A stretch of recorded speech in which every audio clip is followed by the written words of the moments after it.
হয়, ৰেল বিভাগৰ হঠকাৰিতাৰ বাবে আচলতে নাৰায়ণপুৰৰ এটা অঞ্চলৰ ৰাইজে দীৰ্ঘদিন ধৰি ভোগ কৰি আহিছে, যাতায়াতৰ ক্ষেত্ৰত যথেষ্ট সমস্যাৰ সন্মুখীন হৈ আহিছে। এই মুহূৰ্তত মই উপস্থিত আছোঁ তাঁতীবাহাৰ ৰেলৱে ষ্টেচনৰ সমীপৰ এটা পথত, যিটো পথত আচলতে এতিয়াও এককাল পৰ্যন্ত পানী। কেমেৰা সহযোগী মই দেখুৱাবলৈ অনুৰোধ জনাইছোঁ, বিগত 3 বছৰ ধৰি এনেদৰেই অঞ্চলটোৰ ৰাইজে যাতায়াত অব্যাহত ৰাখিব লগা হৈছে, যাৰ পৰিণতিত প্ৰায় আচলতে এই পথছোৱাত দুৰ্ঘটনা পৰ্যন্ত সংঘটিত হৈছে। এই পথছোৱা নিৰ্মাণ কৰিব লাগে ৰেল বিভাগে। ইতিমধ্যে ৰেলৱে কৰ্তৃপক্ষক অঞ্চলটোৰ ৰাইজে বিভিন্ন সময়ত দাবী জনাই অহাৰ পিছতো কোনো কিন্তু সুফল লাভ কৰিবলৈ সক্ষম হোৱা নাই। আমাৰ লগত স্থানীয় লোকসকল আছে, মই তেখেতসকলৰ পৰা জানিবলৈ চেষ্টা কৰিম।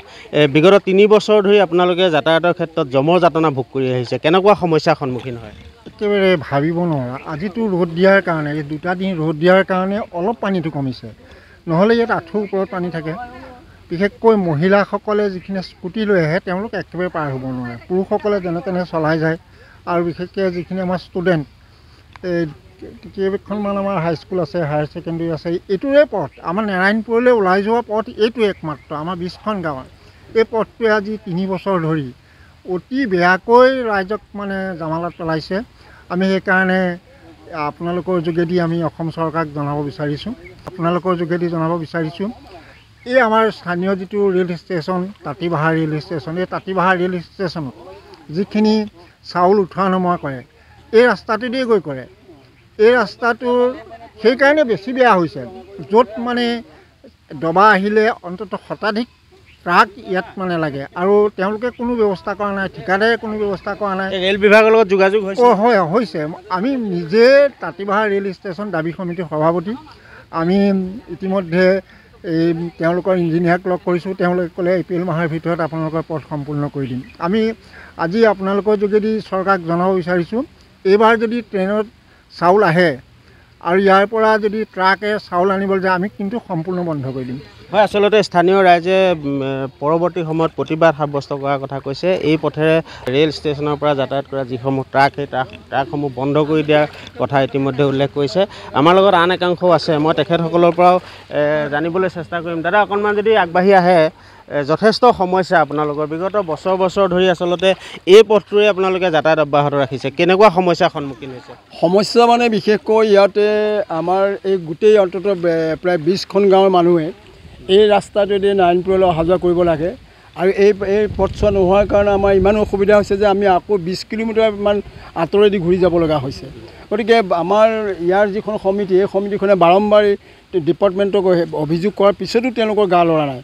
সেয়ে আমি আমাৰ সমিতিৰ থ্ৰুৱেদি আমি ভাবিছোঁ, তেওঁলোকে যদি কোনো ব্যৱস্থাই গ্ৰহণ নকৰে তেতিয়াহ'লে আমি ইয়াৰ বিকল্প ব্যৱস্থা গ্ৰহণ কৰিম, হয় ট্ৰেইন অৱৰোধ কৰিম, নহয় গাড়ীবিলাক আমি মালবাহী ট্ৰাকবিলাক আমি বন্ধ কৰিম।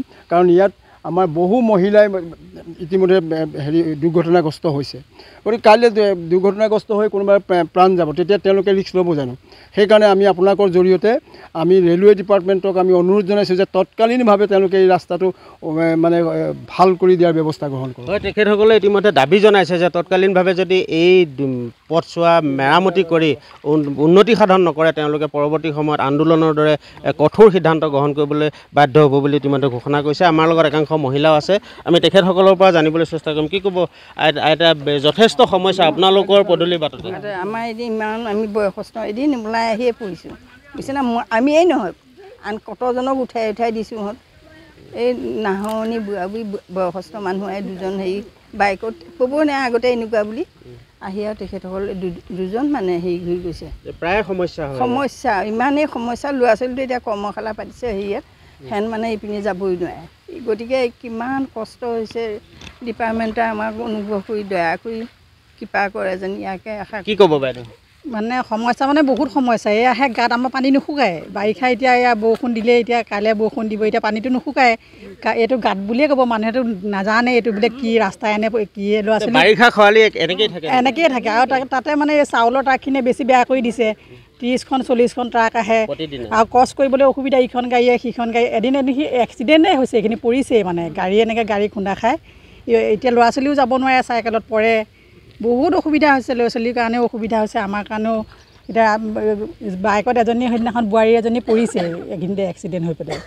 হয়, আচলতে বিভিন্ন সময়ত দুৰ্ঘটনাও ইয়াত কেইবাটাও সংঘটিত হৈছে। স্থানীয় ৰাইজে বিভাগীয় কৰ্তৃপক্ষক, ৰেল বিভাগক বিভিন্ন সময়ত দাবী উত্থাপন কৰি আহিছে, তথাপিতো কিন্তু তেওঁলোকে কোনো ধৰণৰ গুৰুত্ব প্ৰদান কৰা পৰিলক্ষিত হোৱা নাই। অৱশেষত তেওঁলোকে সংবাদ মাধ্যমৰ জৰিয়তে স্থানীয় ৰাইজে এই পথছোৱা মেৰামতি কৰি যাতায়াতৰ উপযোগী কৰি তুলিবৰ বাবে দাবী জনাইছে। আমি ND24ৰ জৰিয়তেও এই তাঁতীবাহাৰ ৰেলৱে ষ্টেচনৰ সমীপৰ পৰা আমি চৰকাৰ তথা বিভাগীয় কৰ্তৃপক্ষক আমি দুৰ্বিষহ যাতায়াত, সেই যাতায়াতৰ সমস্যাসমূহ আমি দেখুৱাবলৈ চেষ্টা কৰিলোঁ। ৰেলৱে বিভাগে অনতিপলমে পথছোৱা উন্নতি সাধনৰ কাৰণে পদক্ষেপ গ্ৰহণ কৰক।